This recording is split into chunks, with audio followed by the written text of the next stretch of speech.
Voilà, on est sur le stand Hyundai, on continue notre balade stand par stand. Je suis en compagnie de Frédéric. Bonjour Frédéric. Bonjour. Bon. Frédéric, on est devant le modèle Genesis. Genesis, exactement, Genesis coupé. Ouais. C'est le tout nouveau coupé de chez Hyundai. C'est un coupé qui est nouveau dans la gamme. On n'avait pas l'habitude chez Hyundai en Europe d'avoir un coupé aussi statutaire, aussi grand. La grande force de ce coupé, comme vous pouvez le voir, c'est le look, c'est le design du véhicule. Et surtout, c'est sa motorisation, puisqu'on propose un 3,8 litres qui développe plus de 300 chevaux. Et ça, c'est vraiment une très très grande nouveauté, quoi. On ne blague pas. Et vous verrez un petit peu plus tard sur le stand qu'on a d'autres nouveautés. Mais celle-ci, c'est aussi notre démonstration de savoir-faire en matière de sport automobile. Et le prix? Alors le prix, c'est un véhicule qui débute en 2 litres turbo, 250 chevaux, à moins de 34 000 euros. C'est une grande prouesse. C'est une grande prouesse. Le véhicule qui vous est présenté ici ne dépasse pas les 40 000 euros, toute option. D'accord. Derrière, c'est son moteur? Alors derrière, vous pouvez effectivement voir le moteur, hein, ce beau V8 que nous a concocté Hyundai, qui a été élu. Un moteur maison, tout à fait, c'est un moteur maison. Hyundai est le 4e groupe mondial automobile. Et bien évidemment, comme tous les grands groupes mondiaux, Hyundai est à même de faire seul ses motorisations. Ce moteur a été élu meilleur V8 de l'année 2010, pour information. Félicitations. Et merci. Là, donc, on arrive devant la berline alors. Hein. Alors là, vous avez deux produits, notamment cette berline Genesis, hein, qui est une voiture qui n'est pas importée en Europe, puisque pour l'instant en tout cas, puisqu'on propose uniquement une motorisation essence sur ce véhicule. Et bien évidemment, comme vous le savez, l'essence n'est pas la motorisation la plus demandée actuellement par les acheteurs européens. D'accord. Juste le diesel, c'est ça ? le diesel. Quand on aura le diesel, je pense qu'on aura aussi cette voiture. Juste derrière la Genesis, vous trouvez l'Ecus, qui est vraiment la démonstration du savoir-faire. C'est le summum du summum de chez Hyundai. Voilà, on est sur la grande limousine, sur la très grande berline de chez Hyundai. Et elle est propulsée par le même moteur que...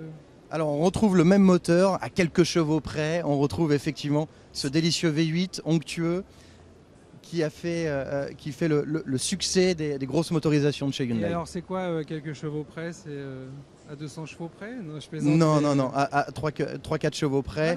On est sur une motorisation qui peut développer près de 400 chevaux. Ah oui, dis donc, d'accord.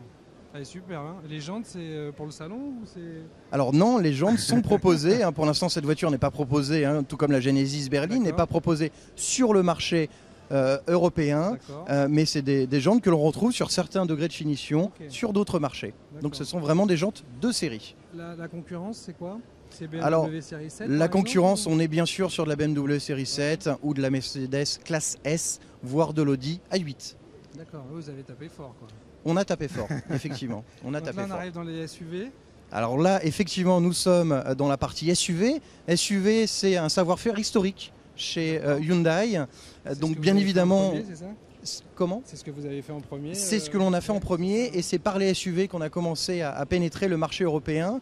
Donc nos clients nous attendent bien évidemment au tournant sur le marché des SUV. Aujourd'hui, on est fiers de présenter une gamme de 3 SUV. Ça démarre par le iX35, qui est le SUV, je dirais, compact de la gamme. Il y a bien évidemment le Santa Fe, qui a été un best-seller dans le domaine des SUV pendant de nombreuses années. Voilà, vous l'avez ici, dans une toute nouvelle configuration, avec une toute nouvelle face avant, nouvelle calandre, nouvelles optiques, nouvelles jantes, et surtout une nouvelle motorisation, puisqu'on propose maintenant un turbo diesel Common Rail de dernière évolution, qui développe près de 200 chevaux. C'est une vraie nouveauté, ce Santa Fe. Sur la Genesis? Non. Alors pour l'instant, comme je l'avais annoncé, la Genesis n'est pas programmée pour le marché européen. Oui, mais à cause de la motorisation. À cause de la motorisation essence, il est probable qu'à l'avenir, on y réfléchisse. Surtout que l'accueil pendant ce mondial, l'accueil est excellent sur cette berline Genesis. Ça nous donne envie de réfléchir à une commercialisation future de ce produit. Bon, génial. Et là, c'est là? Alors là, c'est le X35. C'est une voiture qui plaît énormément actuellement sur le marché français. On a d'ailleurs un gros succès en termes de prise de commande sur ce véhicule, qui était disponible au tout début en 2 litres, 4 cylindres, bien évidemment Common Rail, et boîte méca et boîte automatique. Et nous développons dès le mois prochain une version 1700 1,7 litre CRDI, 115 chevaux, qui nous permet d'élargir l'offre sur cette voiture et probablement de séduire encore plus d'acheteurs pour ce véhicule, Bon. qui est l'un des produits phares dans la gamme Hyundai. D'accord. Et son prix? Son prix, on est sur une voiture qui débute aux alentours de 27 000 €, donc oui, un c'est prix proche, très hein. compétitif, Ouais. très compétitif, et une dotation d'équipement déjà très riche dès le premier niveau de finition. D'accord. Vous avez des options, mais en fait, il n'y en a pas très peu d'options. Il y en a très peu, vous avez 3 niveaux de finition, les 3 niveaux de finition sont déjà très bien équipés. Déjà très bien équipés. On va vers laquelle maintenant? Alors ce que je vous propose, Oui. c'est de découvrir maintenant la gamme e-Blue. D'accord. La gamme e-Blue, C'est c'est... beau comme nom, ça. Merci, e-Blue, c'est c'est mignon. c'est un très joli nom, ça fait rêver. Et ça ne fait pas rêver par hasard, c'est parce que c'est la démonstration du savoir-faire de Hyundai dans la capacité de réduire les émissions de CO2. On vient de le c'est bien, voir, ça. on est capable de proposer des grosses motorisations, notamment essence, des moteurs qui sont performants, qui consomment peu, mais qui sont encore des moteurs, je dirais, plus traditionnels.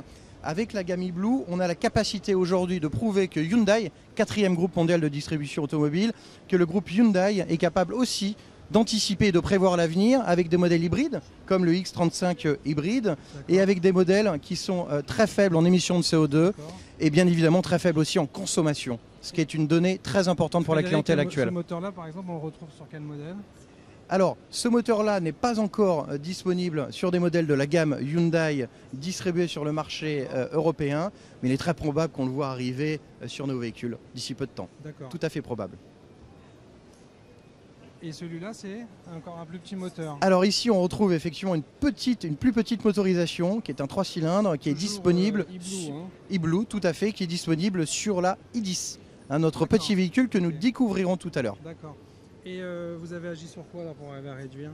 On a agi sur énormément de paramètres. Je ne vais pas rentrer bien sûr sur les Oui. différents détails de technique, mais aujourd'hui on a 4 centres de recherche et de développement qui nous ont permis de nous concocter cette nouvelle gamme de motorisation très faible en émissions de CO2 et bien évidemment très faible au niveau de la consommation. D'accord, ok.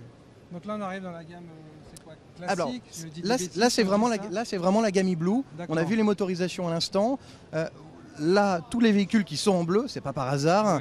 Ouais. C'est bien évidemment parce qu'elles ont un point commun. Ce sont des véhicules qui ont des grammages de CO2 Donc, on qui le voit sont marqué extrêmement dessus, hein. faibles. Voilà, c'est indiqué dessus. Passer en dessous de la barre 98 d'essence, grammes, c'est bien, ça. 99 Ouais, grammes ouais. et passer sous la barre des 100 grammes de CO2 par kilomètre. C'est un exploit. Hyundai est fier de l'annoncer sur une grande partie de la gamme de véhicules qui présente, notamment le X35 qui est aussi disponible, qui le sera bientôt en version hybride, 117 grammes de CO2 par D'accord. kilomètre. Donc toutes les voitures bleues qu'on voit là, elles sont e-Blue. Oui. Et elles sont commercialisées ou... Certaines le sont déjà, D'accord. c'est le cas de la i30 et d'autres devraient l'être très prochainement. D'accord, ok. Et la i30, c'est la... Alors la i30, c'est la berline qui est présentée ici, une berline 5 portes D'accord. avec un magnifique design qui vient tout juste d'être stylé et qui est Frédéric, disponible je te coupe effectivement en juste motorisation pour e-Blue. savoir, c'est lui le moteur hybride, Alors c'est ça? là, on n'est pas sur un moteur hybride, on est sur un moteur de nouvelle génération, un moteur turbo à double étage qui permet d'avoir un rendement maximum et surtout d'avoir un couple disponible. Il y a la puissance dans un moteur, mais il y a aussi le couple. Ouais. Le couple, c'est ce qui permet d'avoir de la souplesse, d'avoir une réactivité dès les plus bas régimes. On est vraiment sur un moteur de toute dernière génération avec une boîte automatique, une transmission automatique à 6 rapports. Ce qui est vraiment quelque chose de très doux, très souple et très agréable à l'utilisation. Bon, super. Et l'hybride, ça existe, hein? Alors l'hybride, ça existe, Oui, bien d'accord. sûr, bien sûr. L'hybride, ça existe. Ce sera d'ailleurs très prochainement commercialisé. Me demandez pas quand, Non, non, je posais mais ce pas la sera, question. ce sera bien évidemment très prochainement commercialisé. D'accord, On le retrouve notamment sur le X35 d'accord, dans sa version hybride. d'accord. Et donc c'est elle qui est actuellement commercialisée. Et la e-Blue actuellement disponible dans la gamme, effectivement, c'est la i30. D'accord. i30, donc des pneus à faible résistance, D'accord. Oui, c'est ça, vous avez un vu moteur sur photo, quoi. optimisé, Ouais. et puis aussi la possibilité d'avoir l'arrêt du moteur dès que l'on reste plus de voilà, C'est ça les que l'on D'accord. du start and go dès que l'on reste plus de quelques secondes à l'arrêt. Start and go chez vous. C'est ça? Tout à fait, D'accord, ok. tout à fait. Donc là, on voit encore d'autres modèles. Alors là, on retrouve une gamme que vous connaissez déjà un petit peu plus, qui est déjà très présente dans les rues de France. Ça démarre bien évidemment avec la i30, nouvelle génération, i30 facelift avec nouvelle face avant, une face arrière revue et corrigée, des petits bas de caisse latéraux pour finir et fignoler cette belle voiture. La i30 CW, c'est un gros volume de chargement, mais c'est aussi par rapport à la i30 berline un empattement accru. On a joué la carte du grand coffre disponible, mais aussi de l'espace aux jambes. C'est très pratique, par exemple, si on a des sièges bébés installés dans la voiture, c'est très pratique aussi pour les grands gabarits. On retrouve effectivement ce beau volume intérieur qui est l'une des forces de la i30. Il y a de la place aux jambes. Très très bien. Super.